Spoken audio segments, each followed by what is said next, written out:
Ринут бушекты, мнодр уже ю борон душо, тигедла барк боло тигед бигаза гарат тамте хорылт ханате стрим гараха ханате тигедла за оркты лайкинут бу мартыкты тариха за хотел вообще сегодня по части этой темы поговорить насчет того, что вообще сейчас происходит. И,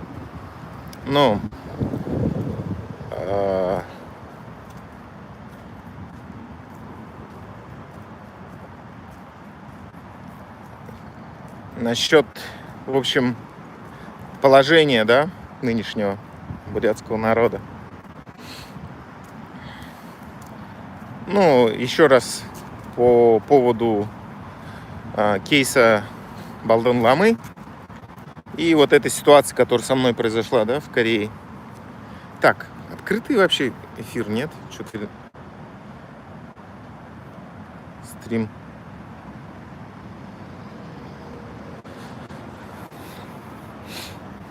Ладно. Походу я не открыл, что ли, стрим.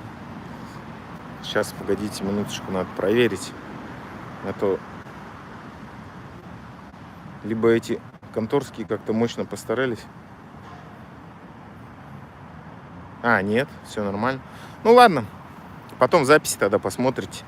Что-то хумусон. Ладно. Юхахыш. Либо эти опять меня в теневой бан отправили, ФСБшники. Ладно. Смотрите, Нурдут, по поводу событий, которые в США, да, произошли. Я уже все сказал, конечно. Просто если подвести такую черту ко всему этому и добавить вновь открывшиеся обстоятельства, для вас, для меня-то нет, то вырисовывается какая картина? В том, что, к сожалению, наш бурятский народ не смог за границей создать диаспоры, не смог сделать системную работу в плане помощи друг другу, консолидации, объединения. Почему? Потому что, видите, люди сами должны были догадаться, что надо Балдан Ламе чем-то помочь, чтобы он не работал на траке. Вы понимаете, ему 65 лет, согласитесь, всю жизнь ломой, видимо, работал. Я не говорю, что, как сказать, он не готов, да, там, может быть, у него хорошее здоровье, но все равно. Чисто просто люди сами должны были понять, без всяких там объяснений, да. Да, там собирает бабки, но это уже лечение, как бы. Это уже кризисная ситуация, когда человек в тюрьме находится. Почему я вообще решил рассказать, что в больничке был? Конечно, я не хотел это вообще рассказывать. И все это оставил, да. Потому что, видите, такие ситуации, как сказать, понятно же, что ФСБ смотрит за мной и, как сказать, ищет какие-то слабые места, где можно давить, куда давить. И видите, такие вещи, я думаю, они знали так и так, потому что я же сообщил родным-то. Прослушка, наверное, есть, 100%. Но в публичном поле все равно, как сказать, я хотел это все не выкладывать. Но сейчас, понимаете, такая ситуация сложилась, когда это выгодно получилось. Не то, что выгодно, а уместно. Уместно. И сейчас у меня уже позиция-то не слабая. В том плане, что если бы я в больнице был и писал бы там, да, ой, помогите, бабок нету, все такое. Слабая позиция. Люди не любят, на самом деле, вот такое все собирать там. будут опять эти ФСБшники писать комментарии, типа, ой, там, ничего у тебя нету, бабок нету, все там. Ну, короче, издевались бы, измывались бы, да, в комментариях, радовались бы. Поэтому я решил, что, чтобы эти ФСБшники не радовались моему, как бы, положению, не выкладывать все это. Но, видите, сейчас такая ситуация уместная вообще. Это же, ну, как бы, по сути, это не моя личная только проблема на самом деле, да, а просто системная. Почему не только моя? Потому что многие буряты с этим, конечно, сталкиваются, другие народы, да. Ну, нету просто диаспоры, нету системной какой-то организации, нету помощи. Мне некому было бы обратиться. Не то, что было бы, некому и было обратиться. Ну, кому я, что? Понимаете, ну, вряд ли у кого-то есть такая крупная сумма прямо на руках. И потом, как это отдавать? Ну, короче, тяжело все это было. Честно говоря, ну, некий тупик даже для меня был. Тем более я не ожидал, что так получится. Ну, что в больницу попаду, да еще так надолго. И, ну, что делать? Пришлось просто крепануться. И, как сказать-то? Ну, короче, сидеть и просто ждать, чем кончится. Но мне очень повезло то, что я, к счастью, просто вот Бурхан-Хара действительно, да, попал в такую больницу, где для малоимущих и для мигрантов получается. И там есть социальная поддержка от государства. Короче, я этой медсестре говорю, выписывайте меня, мне, говорю, платить нечем. Она говорит, ну как мы тебя, невозможно тут, ну, такая медицина, ну, пока ты болеешь, тебя нельзя выписать. Я говорю, мне платить нечем, все, говорю, что делать? Она говорит, нет. Я говорю, что, как я говорю потом? Он говорит, займи у кого-нибудь. Я говорю, да хрен его знает, говорю, нету такой возможности, не работаю еще, говорю. А я до этого как раз... До этого я, короче, как вообще не работал, у меня же машина была. Я эту машину продал и на эти деньги, короче, жил, чтобы не работать, чтобы заниматься своим проектом. Но потом про него расскажу тоже, пока не время. И... А деньги-то уже все, кончились с этой тачки. Ну все, короче, думаю, жопа какая-то. Но потом она говорит, короче, самый крайний случай, есть поддержка от государства. У тебя, ну, у меня как раз еще статус вот этот Живан, да, политубежище, все такое. Короче, мне повезло, одним словом. Все, этот там есть соцработник в этой больнице. Соцработник мою заявку отправил. Ну, я там еще есть, у меня некоторые возможности, короче. Потом расскажу. Короче, немножко ускорили этот процесс. И в итоге, короче, почти все 100%, 90% государство оплатило. И вообще мне повезло, короче. Действительно, Бурхан-Хара. Нормально я выписался. Все. Но решил ничего не рассказывать об этом. Ну, зачем, в принципе, да? Чтобы эти радовались ФСБшники. Нахрен надо, думаю. Но, понимаете, сейчас как раз, думаю, так все... Ну, уместная тема, то, что этот Балдан Лама там в тюрьме, и, получается, диаспоры нету, и, ну, не смогли организовать, как бы сказать, место для него. Ну, даже не догадались, видимо, я не знаю.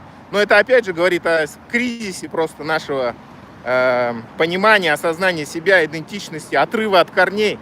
Короче, мы оторвались от корней охрененно. Ну и здесь, видите, почему уместно, потому что, понимаете, ну я все-таки блогер, как сказать-то, по этой теме один, наверное, из самых известных. И вот я попадаю в такую ситуацию, и мне некому вообще обратиться. Ну я знаю, что можно, наверное, какой-то сбор, но опять же, понимаете, эти будут там радоваться, веселиться, эти ФСБшники. Вот, типа, так тебе и надо, да? Глумиться будут. Я же знаю их. И, ну, думаю, в публичное поле это не стоит выкладывать. Короче, Думаю, надо сперва подождать, чем все кончится. Но, к счастью, кончилось все благополучно. Но для меня тоже это был, как сказать, урок, конечно, потому что, ну, я сам, по сути, надо было раньше все это делать. Видите, затянул. Не затягивайте вот эти вот все вещи с больницами никогда, потому что это хуже может кончиться. Надо всегда все заранее и предварительно надо делать. Лучше, знаете, если что-то болит, там еще что-то, не тянуть никогда, потому что, ну, тем более, когда ты взрослый. Да вообще никогда не надо тянуть. Здоровью надо в первую очередь. Работа, все это жопа, на самом деле. Не будет у тебя здоровья, не будет ничего. Ни работы, ни хрена. И что интересно еще, я с чем столкнулся. Короче, лежу в больнице, и какие-то бабушки ходят. Ну, там у нас 2 деда лежали. Получается, палата на 6 человек. Палата еще вообще нормальная. Я потом видео выложу. Там у меня холодильник, шкафчик. Ну, короче, все дела. Розетки всякие. Ну, вообще, четкая больница. Хотя она больница для самых простых вообще. Для малоимущих и для мигрантов. Ладно. Еще, короче, эти наши мигранты, эти русскоязычные, ну и так далее, сваливают оттуда, видимо, не заплатив чек. Но я-то думаю, мне-то нельзя так делать, я в таком положении. Да и не собирался, в принципе. Ну, просто, ну, тоже такая, думаю, ситуация безвыходная. Думаю, что вообще делать? Хорошо, хоть так все обошлось. Ладно.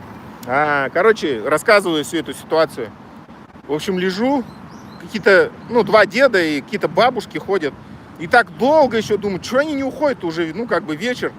Потом смотрю, где-то часов 10, ну, перед отбоем, маленькие какие-то койки принесли. Думаю, что происходит вообще? И все, эти бабки вообще на ночь остались. Я думаю, что за тема? На следующий день хожу по больнице, смотрю, а таких семейных-то много, оказывается, там в больнице лежит. И не только женщины, а еще и мужики тоже есть. Один мужик там вообще, вот сколько я 10 дней лежал, он там все это время тоже тусовался вместе со своей женой, получается. Я вообще удивился. А потом начал узнавать, гуглить в интернете, что это за тема такая. Оказывается, у них так... Вообще, видите, вот наши русскоязычные любят хейтить, да, корейцы. Вот такие-сякие. Но на самом деле у них, вот я, помните, говорил раньше про семейные ценности, да, очень сильные они. У них так принято, что если как бы что-то случилось с членом твоей семьи, то ты как бы сам, ну, это еще и политика, я так понял, государства тоже, что часть ответственности на семье лежит. То есть создают как бы условия, чтобы человек, член семьи мог лежать с родственником и помогать как бы, да, уход, все такое. Ну и человек, когда есть поддержка, он быстрее выздоравливает еще. Видите, такой тоже терапевтический эффект получается. И как бы это, ну, нормально. То есть есть пространство, есть такую маленькую койку приносит для члена семьи. Он там лежит и как бы ухаживает за тобой, получается. Ну, кто заболел. И меня это, конечно, вообще поразило. Ну, я сперва еще думал, это, наверное, только уже такие в возрасте, думаю. Ну, вряд ли такие молодежь-то там будет так, как сказать, ну, типа, наверное, молодежь уже не так, как бы, да. Ну, такие у меня были предрассудки. Но нет, оказывается, и разные есть. Еще я думал, только женщины, наверное, так поступают. Ну, типа, женщины же более в таком плане, как сказать, заботливые, да. Нет, и мужики, оказывается, есть. Я вообще, конечно, удивился, думаю, нифига себе. Вот наши эти русскоязычные все время базарят плохо, да, про корейцев, такие-сякие. А в Рашке-то вообще же нету такого, чтобы кто-то ухаживал, да. Ну и на самом деле трудную минуту, вот даже по этой войне сейчас, да, как легко отправляют на войну, да, что вот лишь бы там белую ладу получить и все, и пусть он там подохнет на войне, муж там или сын. Ну не все, конечно, но большой же процент. А здесь, видите, совершенно все по-другому. Я настолько это удивился вообще. И начал как бы интересоваться. А у них есть такое понятие, нуча, по-моему, называется. Ну, как бы долг получается. И, видите, они семьи на самом деле крепкие создают. И понимаете еще, вот как там в Рашке-то принято, вот всякие пышные, типа там видосы снимать, да, там на показ показывать, да, там чувства свои, все такое, типа вот там любовь. А чуть-чуть проблемы коснулись, все, люди сразу разбегаются, друг друга не хотят друг другу помогать, понимать друг друга, да. Ну, в беде сразу бросают, чуть-чуть проблемки, все. Но, к сожалению, у нас, бурятов, тоже это касается. Ну, так вот развратил нас, к сожалению, русский мир. А у них здесь, видите, как сохранилось до сих пор. Я вот сам это свидетель, сам это увидел. Понимаете, еще, знаете, вот, это все без лишних слов, да, там, всяких там признаний, да, там, в любви и так далее. А просто люди молча приходят и ухаживают за тем, кто, за своим родственником, который в беду попал. Понимаете? Но меня, конечно, вот это вообще очень сильно удивило. Я думаю, нифига себе, как они сохранили мощно настоящие вот эти вот семейные ценности. Но это же, согласитесь, дорогого стоит на самом деле. Это же, понимаете, в палате, да, вот ты когда и болеешь, тяжело же лежать все равно. Кто-то там храпит, непривычная ситуация. Ну, днем там поспал, ночью спать не можешь. Ну, и там какие-нибудь у тебя отходники там от болезни, да, все такое. Ну, как бы вообще не очень же место, на самом деле, там хреново спишь в больнице. А представьте, да, если еще и здоровый человек сам добровольно приходит и там с тобой лежит и за тобой ухаживает. Но ему-то еще тяжелее, потому что, как сказать, ему-то, по идее, по большому счету, нету необходимости там лежать с тобой в больнице. И в Рашке я не думаю, что многие люди согласились бы так вот, да. Ну, типа, придумали бы какую-нибудь там проблему, все такое, или навещали бы там раз в неделю, и то там на пару часов максимум. А тут человек вот с тобой полноценно лежит, причем он здоровый, он нормальный, ухаживает за тобой, помогает. Ну, короче, меня это очень сильно удивило, впечатлило, и, понимаете, ну, я считаю, вот что такое настоящая, как бы, семья, настоящая любовь, да, как бы это ни звучало так высокопарно. Когда люди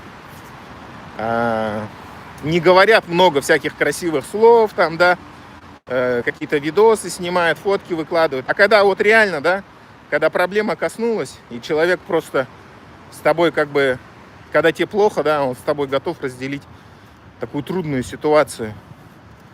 Вот это, конечно, вообще меня впечатлило очень сильно. Вот оно что такое. Видите, в Рашке же много говорят, ой, традиционные ценности у нас, все такое. Да вы вообще не знаете, что такое традиционные ценности на самом деле. Вот они, традиционные ценности, что такое семья, да, уход за семьей. Вот это в Рашке, понимаете, даже, мне кажется, не понимают, что это такое вообще. Поэтому это, понимаете, вот почему тоже Корея-то процветает, я считаю. Потому что когда вот так вот люди готовы, как сказать, ради своих близких, ради государства и вообще, ну, как-то, понимаете, так, что-то делать, как-то жертвовать собой, да? Не так, что там, как сказать, каждый только за себя, да, и уже дошло до того. Я не знаю, как раньше было, но, наверное, тоже так. Но сейчас вот смотрим, да, что происходит. Вот эти, ну, семьи как таковой, института семьи, я считаю, нет уже в Рашке.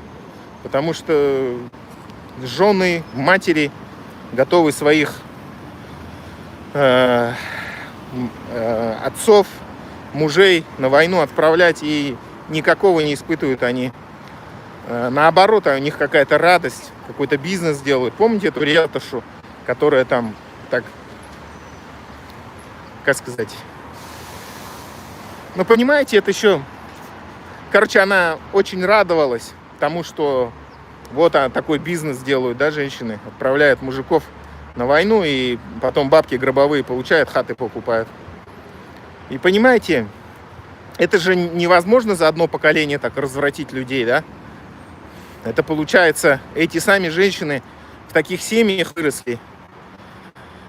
Я просто хочу сказать, что в Рашке вообще стоит задуматься о том, насколько там... Ну, к сожалению, видите, не только это русский народ, и, к сожалению, и наши. Ну, наши, наверное, в меньшей степени, но все равно вот эта вот деградация-то есть. Очень сильная, по сути. Поэтому надо людям задуматься об этом. Ну, хотя, понимаете, я так думаю, видимо, им пофигу вообще на все, раз это все происходит. Раз такая война происходит, раз они так спокойно своих мужей и жен отправляют. Ой, жен. Ну, кто-то и жен, наверное. Мужей и отцов на войну отправляет. Все им хама, увы. Все равно. Так что это, видите, очень мощная деградация на самом деле. Поэтому, видите, даже вот это вот все совокупности, все эти проблемы, и вот этот вот, это же яркий маркер того, что ну, у этой страны ничего хорошего нету, будущего нету никакого. То, что все-таки, ну, как говорится, да, семья – это же ячейка общества. А если вот эта ячейка общества, она полностью гнилая, если там нет никакой любви, взаимоподдержки, взаимопомощи, понимания, ну, что ждать от, как бы сказать, какое будущее ожидает тогда государство, если сама семья, она настолько пустая получается, что люди даже не думают, зачем они создают семьи. Ну, просто, видимо, ради там похоти, секса, да, чтобы просто, как сказать,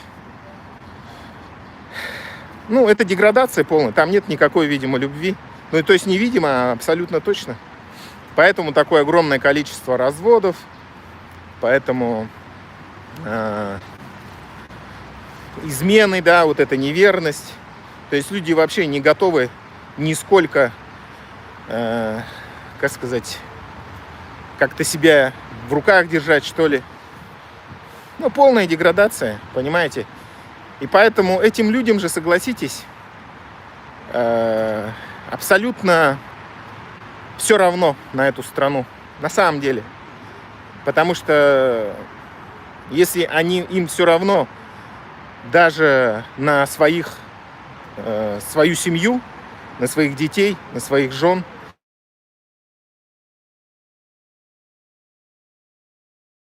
то что говорить о стране?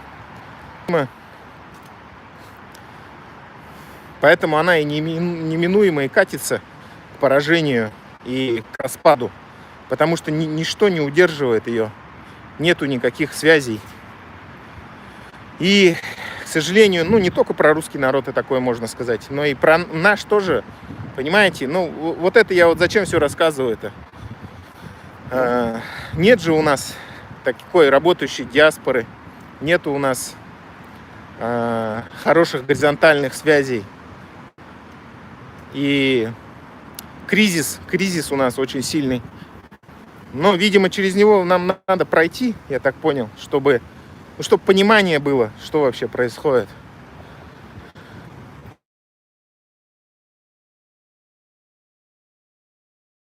Ценностями. Потому что, видите, хорошо, когда, знаете, хорошо, когда есть понимание у людей без... Ну, просто в людях есть понимание. Понимаете, вот случилась какая-то беда с человеком, и они готовы пойти и помогать своему супруге, да, лечь в больницу вместе, ухаживать и так далее. В Рашке попробуй кого-то заставить быстрее побегут разводиться, чем, как сказать-то, чем помогать. Понимаете? Или в койку к другому уже, к другой побегут. Только там муж или жена в больницу легли, все. Сколько таких случаев. И на войну тоже так же легко отправляют. Так что вот задуматься надо об этом, что в моральном-то плане с людьми происходит. И это, говорю, происходит же не, как это называется, не за поколение, а за, что, успею? Ну, успею. За несколько поколений, получается.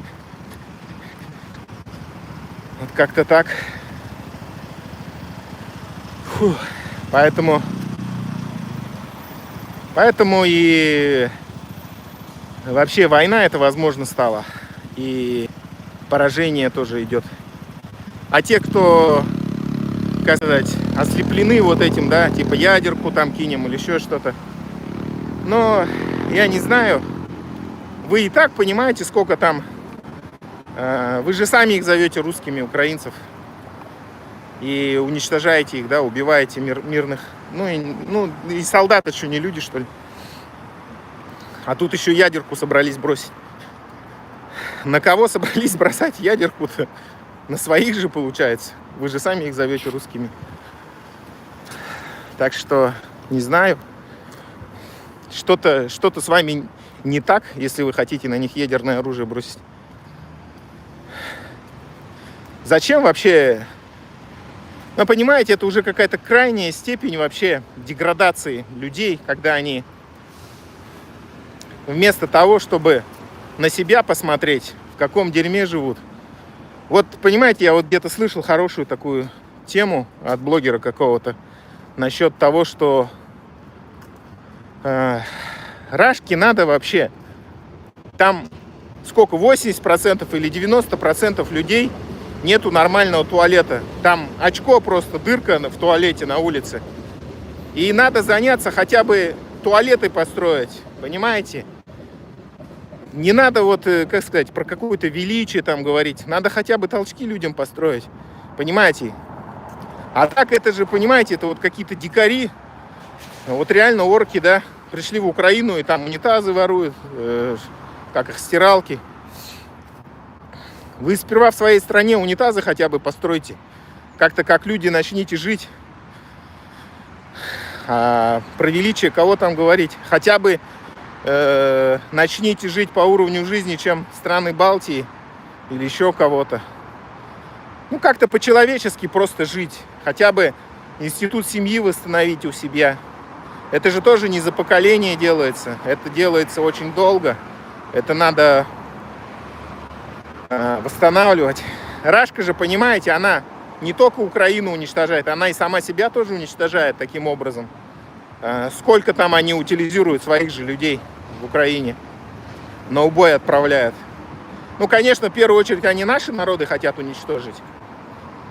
Но я думаю, понимаете, вот эта вот фашистская какая-то милитаристская политика ни к чему хорошему Рашку не приводит и не приведет. В конце концов, все же сейчас экономисты, социологи, вот эти вот люди, которые занимаются этим, как называется-то, статистикой, говорят, что в Рашке очень сильно упадет население. К сожалению, это наших народов тоже касается. Поэтому, просто элементарно, вы столько мужиков утилизируете на войне,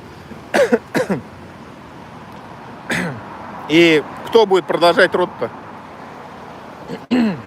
Это как яма была же демографическая после Второй мировой. Там, конечно, больше народу погибло. Опять-таки, когда читаешь, изучаешь вот эти вот настоящую историю, в основном-то не немцы уничтожали, в основном свои же, получается, из-за глупости какой-то. Вот я недавно слушал этот стрим хорошего этого историка. Какая-то мошка дурацкая залетела. Короче, это еще Николай Никулин писал об этом. Когда вот эта вот оборона, как осада Ленинграда была, там тоже мифов уже полно. понимаете, ее как смогли прорвать-то? Там не то, что как какое-то хитрое там придумали, какую-то хитрую стратегию. Там просто сказали, давайте мы просто мясной штурм больше не будем бросать, а немножко хоть подготовимся. И 2 армии как бы вместе с этого им отправим. И всего лишь этого хватило, понимаете?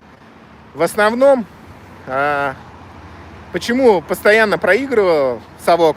Потому что из-за глупости своих просто мясной штурм бросали, и все. Вот из-за этого совок и проигрывал. Ну и все там, это настолько бездарное было руководство, этот Сталин бездарный просто палач, идиот, как его, людоед на самом деле, и его еще восхваляют. Вражки, видите, это вот какая-то, вот есть же материя, антиматерия, это какая-то антистрана, понимаете?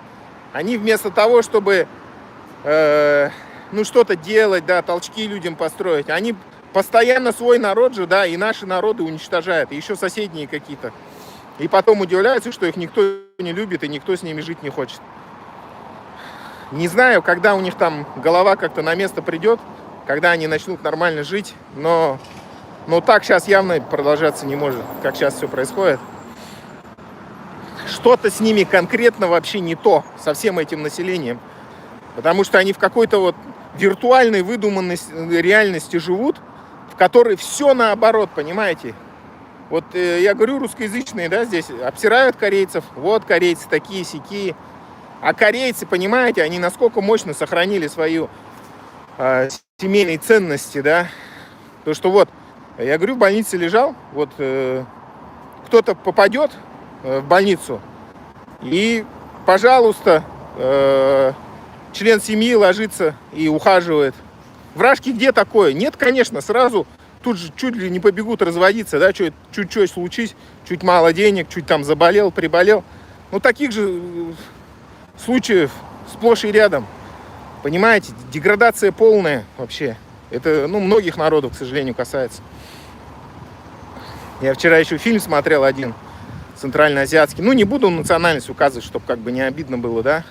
Ну, там такой социальный как бы фильм, ролик про семью. Там один мужик пришел, ну, там, короче, похороны.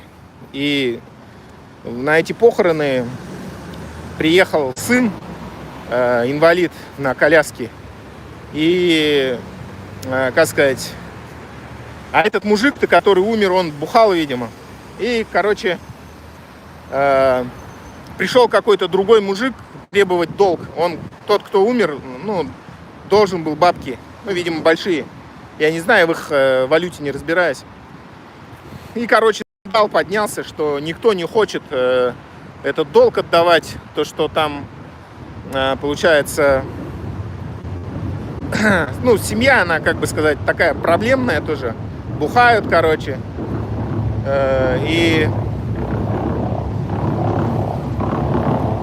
там никто не хочет ответственность за, ну, своего родственника взять. Ну, короче, это тоже, видите, такие фильмы очень полезные, потому что они... короче, кончилось тем, что они все разругались между собой, расчухались. И тот сын, который, ну, инвалид на коляске, он, короче, ну, он, хотя его батя бросил, он, как бы сказать, впрёгся за него и решил, как бы, долг отдать за него. Вот как-то так. Хотя он-то вообще там не при делах был, да? Ну, видите, какие фильмы полезные про то, что заставляет взглянуть вообще на себя как бы со стороны, показать, что вот есть такие проблемы. Там еще, знаете, такой этот... С одной стороны, конечно, это странно было, что показали прям такой дом хороший, красивый. Но я думаю, это метафора была такая, что несмотря на то, что может быть красивый дом, но внутри этого дома, понимаете, такая вот, как бы сказать, равнодушие, пустота. Вот как-то так. В общем, если от общего к частному идти, почему вообще война, возможно, стала, все это произошло, я опять же говорю, это все из-за кризиса. Ну вот, как бы это, наверное, не парадоксально звучало, но именно из-за краха традиционных ценностей. Потому что вражки про них много говорят. Говорят, что вот, у них там такая вот мощные традиционные ценности, но в реальности все наоборот. Понимаете? Этих традиционных ценностей-то и нету, по сути. Потому что деградация полная. И она с чего начинается? Я так думаю, понимаете, нищета плюс во власти, вот эти вот люди, которые, у них нету никаких, они готовы за деньги вообще на все что угодно. И они, получается, своей пропагандой развращают тоже народ. Но опять же, понимаете, к сожалению, как сложилось в Рашке. Это, наверное, обидно будет, но это же надо тоже озвучить. Крепостные люди, они же, как не по любви женились. Их, просто барин кого захотел, так скрестил, да, получается. Это вот, конечно, обидно, наверное, позорно, но что поделаешь, так оно и было. И, может быть, оттуда и так и пошло, что такой крепкой семьи-то нету. И плюс еще помните, как раньше служили-то по 25 лет. Там 25 лет реально все уже там, помните, уральские пельмени еще показывали, там вернулся мужик через 25 лет, там уже вообще другая семья, все такое. Что-то такое,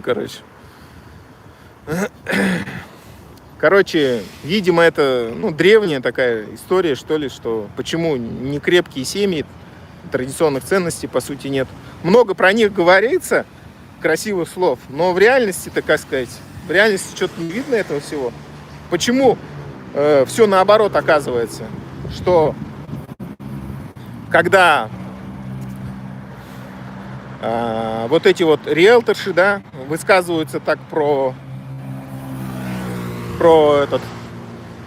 то, как они бизнес делают, то, что жены отправляют своих мужиков на войну, те там, быстренько идут в мясной штурм, там подыхают, и они за них бабки берут 8 лямов и быстренько за другого мужика. То есть, видите, какой выгодный бизнес. Я не знаю, эти женщины сами, во-первых, в каких семьях выросли, да, это раз. А во-вторых, кого они воспитают? Они же зачали, наверное, своих мужиков. Плюс еще культ там child free сейчас еще в Рашке тоже идет. То есть не хотят рожать. Наверное, это, видимо, знаете, когда деградация какого-то народа идет, он и сам перестает плодиться. Как-то так. Я думаю, это, видимо, нормально, что ли. Но людям-то надо об этом тоже начать задумываться, скорее всего. Если они хотят вообще продолжать дальше существовать как народ. Но, судя по всему, в Рашке, так как она... Все признаки того, что она идет к распаду, к развалу.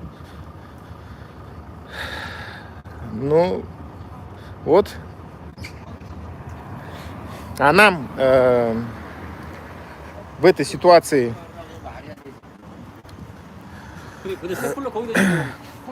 что делать? Я же не просто так, решил рассказать-то вот этот свой эпизод из больницы. Хочу просто, обратить внимание на то, что никакой у нас диаспоры нет за рубежом. И почему это так? Потому что мы такими приехали и пока еще никакие выводы не сделали. Но и мой пример, и кейс Балдын-Ламы должны... Понимаете, видите, крупные диаспоры, они в Южной Корее и в США.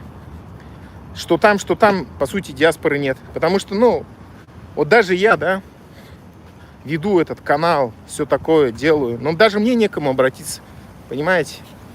А как другие буряты, кто в такую ситуацию? Они, конечно, только своим родственникам, своим друзьям, но нету никакой у нас организации, еще чего-то, сообщества, куда можно было бы написать, обратиться, сказать: ребята, такие дела, вот, к сожалению, в больнице оказался, можете как-то помочь. Понятно, да, там и финансово могут люди, потом разные же люди есть. Может, у кого там есть какие-то выходы, да. Вот как мне повезло, то, что это социальная больница оказалась для малоимущих, для мигрантов. Может быть, кто-то, кто давно живет, он обладает информацией, что вот есть такие какие-то организации, да, там, которые помогают людям, все такое. То есть, ну, разная же помощь бывает, информационная. Кто-то нашел такой фонд, кто-то заявку подал, кто-то там корейский знает хорошо. Ну, то есть, как-то раз вместе объединились, проблему решили, да, человеку. Не обязательно же только деньги собирать. Ну, в крайнем случае, если нет возможности, ну, и деньги, да, тоже собрать. А такой организации нет, диаспоры нет. Все. Каждый бурят наедине со своей проблемой остается. И вот Балдын Лама тоже, да, сколько с него эти всякие фрибуряти или еще кто-то требовали, чтобы он интервью им давал, высказывался против войны. А как он в проблему попал? Ну да, они, конечно, пиарятся, сейчас на нем хайпятся. Вот там, типа они там какую-то большую помощь делают. Но не хотели, даже и не думали, видимо, что ему надо чем-то помочь. Типа, то он такой наготехум, да, в возрасте, баранку рулит там. Даже не думали, понимаете? Совсем ума нету у этих людей. Заставляет его высказываться, пиариться за счет него, свои каналы продвигать, а, как бы сказать, просто так по-человечески узнать, как он вообще там живет. Вообще пофигу им было, понимаете? Сейчас зато на нем пиарятся все, кому не лень. Как-то так. На его проблеме, понимаете, то, что он в беде оказался, на нем решили пиариться. Муху нут, вот что я вам хочу сказать. За такими людьми нельзя идти, нельзя их слушать, нельзя им доверять. Понимаете, они показали свою истинную сущность, нутро свое показали. И в этом нутре нет ничего хорошего, нет ничего бурятского, понимаете. К ним обращаться нельзя. Вот что я считаю об этих людях. У них даже понимания нету, то, что они должны были что-то делать. Вот в чем проблема-то. Понимаете? Как за такими людьми идти? Как их можно слушать? Никак. Это люди без души, как бы, да? Вот такие вот дела идут. Думайте, думайте. Это наша жизнь здесь. Мы за границей только способны что-то создать такое дееспособное. Хотя бы зачатки создать. Говорить об этом, думать. А вот этих всех хайпажоров, всех этих слушать не надо. Везде лезут, везде пытаются представляться бурятским народом. А на самом деле, какие они? Они сами, понимаете, пустые абсолютно. У них вот в глазах только бабки, только хайп. А то, что что-то сделать, что-то организовать, кому-то помочь, им вообще хамаугой абсолютно не важно все. Как-то так. Понимаете, я это на своей шкуре уже сколько раз испытываю. Во-первых, они ни слова даже ничего не говорят. Во-вторых, я точно знаю, обратись к ним, и они только радоваться будут, да, что я в такую ситуацию попал. Поэтому, чтобы их не радовать, конечно, я не стал даже никому писать в эту организацию. Я понимаю, что они ничем не помогут и нахрен они нужны. Так, что здесь? Ну ладно, туда перейдем. Такие вот дела. Ну, еще плюс радовать ФСБшников тоже лишний раз неохота. Такие вот дела.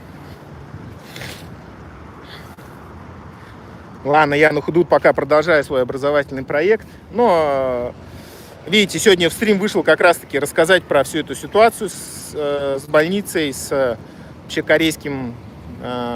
корейскими понятиями, с корейским, как сказать, жизнью. И почему вообще, видите, почему Рашка плохо живет, а Корея хорошо? Потому что у них институт семьи. Да, есть сейчас, к сожалению, проблемы, надо их решать им как-то.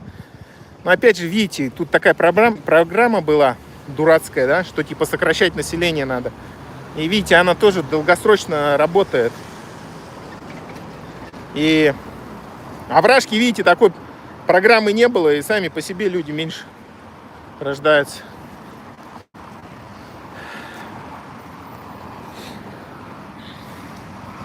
Поэтому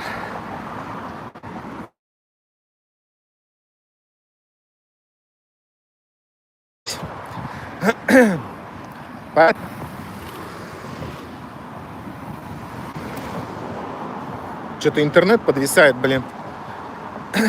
То ли у меня вообще полностью тариф кончился, то ли эти ФСБшники атакуют мой канал. Ну, может быть, ничего нельзя исключать. Поэтому, ну, худут, что я хочу сказать. Надо возвращаться, как бы это ни парадоксально звучало, да, к традиционным ценностям реальным, да, которым наш народ раньше жил, к истокам. И надо нашу, получается, восстанавливать традиции, объединяться. Надо уметь, как наши предки 100 лет назад объединялись, то же самое надо также объединяться.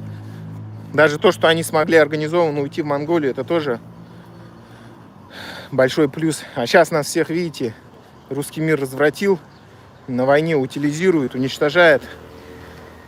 У русского мира очень большие проблемы. Этот народ сам, несмотря на его большое количество, под большой угрозой на самом деле из-за своей агрессивной вот этой вот человеконенавистнической идеологии. Этот Дудаев-то не зря говорил про русизм. Он все четко сказал. Самое главное, что он не ответил, как сказать, помните, он говорил, прогноз неблагоприятный. Самое главное, что он там перечислял, в общем, то, что религии нету, ни во что не верят, ну, идеологии нету, коммунизм тоже все оказался фальшивкой. И сейчас, как видите, последнее издыхание этого монстра, когда они, ну, совсем уже полностью деградируют, когда уже позорятся, да, ездят туда к Си Цзиньпину на поклон. Понятное дело, что ничего не добились, ничего серьезного не подписали. Ну, просто нужно было для, как бы сказать, картинки туда сгонять. Чего у меня плохое соединение? Какой-то эфир прям красный еще стал. Атака, что ли, идет этих ботяр. Поэтому, ну, худут.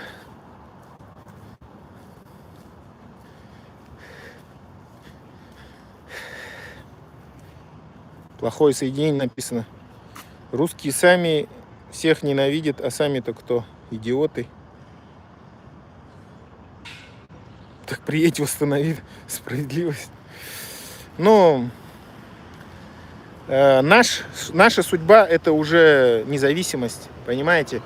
И нам, к чему я вообще все это веду?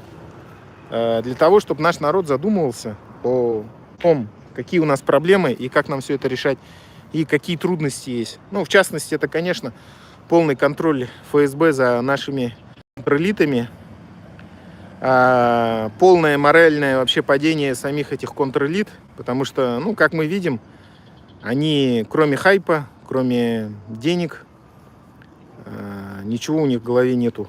Никакой. Полностью люди, оторванные от традиций, от народа своего. Только за счет этого народа могут хайпиться и деньги получать от американских этих всяких организаций благотворительных. Ну, имеется в виду, кто гранты выдает. А сами по себе они полностью оторваны от бурятского народа. И вот это надо нашему народу просто понять, осознать, что ничем вот эти организации, ну, они показали свое полное моральное банкротство, что они на самом деле ничего из себя не представляют. И никакой, конечно, от них ожидать какой-то положительной поездки в будущем точно не стоит. Ну, это далеко не те люди, которые достойны, да, представлять народ наш на какой-то площадке международной, тем более, потому что у них самих нету никаких качеств, которые присущи нашему народу. А те люди, которые достойны представлять, они, к сожалению, пока находятся в тени. Но я думаю, придет время, и эти люди... Я просто в Бурятии таких людей видел, хороших людей, которые вот действительно что-то делают для народа. Но их, понимаете, никуда не пропускают, потому что во власти в Бурятии сидят только вот ставленники русского мира. Полностью все эти шестерки, шныри русского мира сидят там. И видите, падение этого русского мира и освободит все наши народы. Чем быстрее произойдет, тем лучше для всех, даже для самого русского народа. Потому что, в чуть лучшем положении, но на самом деле русский народ в той же самой яме и сидит, что мы все. И распад, для части русского народа будет только пользой для самых предприимчивых. Но, понимаете, для той части, которая на дне, для них, они сами уже при нынешнем режиме, они уже, понимаете, их эта нынешняя власть утилизирует массово на войне. И так как эта часть не хочет развиваться, понимаете, им никто не сможет помочь. Конечно, будут западные какие-то организации оказывать помощь, что-то делать. Как вот есть же в Африке, в других странах миссии ездят, да, помогать там, да, все такое, христианские какие-то миссии. Тоже будут в Центральную Рашку, я думаю, ездить всякие разные миссии, пытаться помочь. Но, понимаете, кому-то смогут помочь, кому-то нет. Те люди, которые сами не хотят ничего делать для своего спасения, для своего развития, им никто не сможет помочь. Такова жизнь, такова судьба. Конечно, я не хочу, чтобы кто-то, страдал там или еще что-то, но просто это очевидно видно. Диагноз-то точно вот этому всему в целом российскому обществу можно сейчас поставить. Если терпят такую власть, если допустили эту войну, своим молчаливым согласием поддерживают эту войну, то, очевидно, общество в полной деградации находится. И ничего хорошего это общество не ждет. Так. В чем позор поездка в Китай? То, что побежал к этому Си Цзиньпиню на ковер отчаться, и получил новый ЦУ. И плюс Рашка что ожидала-то от Китая? Что силу Сибири-2, а китайцам это нахер не надо. Китай уже просто откровенно давно просто смеется над Рашкой. И, понятно же кто. Вот представьте, что, опять же, тоже не очень хороший вариант, но, раньше же не было такого, да, что Китай диктовал условия и был старшим партнером для Рашки. А сейчас вот такая вот ситуация. Поэтому я не знаю. Видите, у меня такой все равно международный получается. Даже для русской аудитории я все равно вещаю, хотя не планировал. Но русским я советую задуматься вообще о своей собственной судьбе, послушать других людей, послушать разные мнения и сделать свой вывод. Но, наверное, очевидно, что вообще задуматься о том, для чего вы развязали эту войну и как вы сами живете. Понимаете, даже мои некоторые знакомые, вроде бы нормальные люди, но они тоже, имеется в виду русские, живут в плену как какой-то, не знаю. У меня не получается с ними выстраивать диалог, потому что они живут. Я не знаю, как им помочь, понимаете, еще. Потому что им, видимо, невозможно помочь, что ли. И как они переживут потом крах русского мира, начинающийся прямо сейчас, я даже не представляю. Наверное, это будет для них очень тяжело. Нам, понимаете, у монголов тоже была империя, но она давно рухнула, и мы вот это вот постимперский синдром мы давно пережили, да, у нас нету вот таких вот. Нам легче будет из этого всего дерьма выбраться, потому что мы сами в оккупированном сейчас положении находимся. И многим другим народам тоже легче будет. Нам ничего не надо, вот это, каких-то амбиций или еще что-то. Нам просто хочется нормальную жизнь развиваться и все.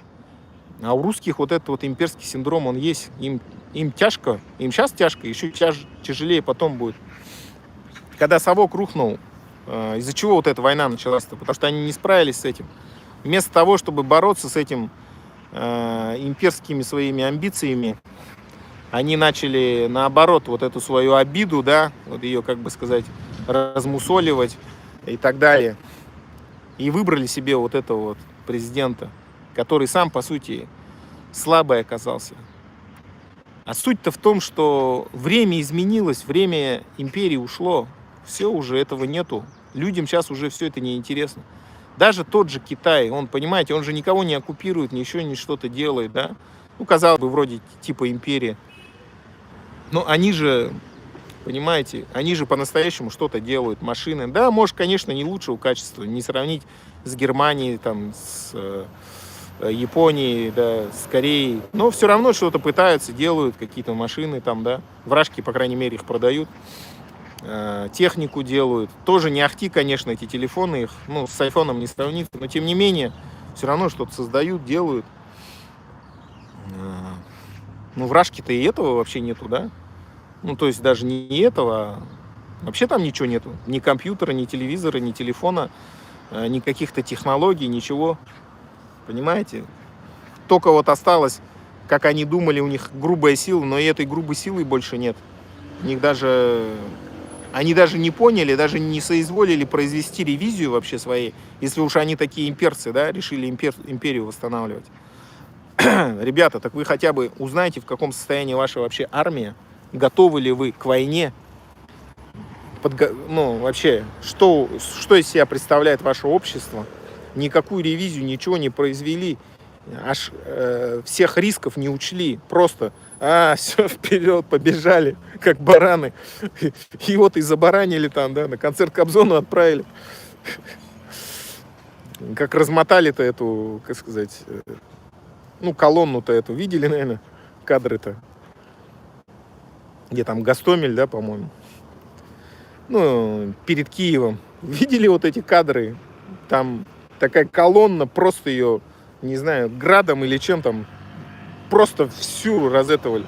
И там еще ехали эти балбесы ОМОНовцы или кто с дубинками хотели в Киев вторгнуться и там, как сказать, как в Москве дубасить, короче, мирных. Вот их встретили украинцы. Потом бежали, у них пятки сверкали. Вот, представляете, какими баранами надо быть, чтобы, как сказать, не учесть вообще всего и побежать вперед. Так что, как сказать, ну, очевидно, что это уже всем очевидно, всему миру, что проблемы просто огромные. Но самое печальное, что вместо того, чтобы как-то трезво начать смотреть на жизнь, на мир объективно, да, рогом уперлись, да, и кто-то там пишет еще ядерку бросим или еще что-то. Но чем вы больше, понимаете, это как, короче, чем больше ты пытаешься, это как в болото ты попал, чем больше ты дергаешься, да, или в зыбучие пески, да, то тем больше тебя быстрее засасывает, понимаете, вот это болото.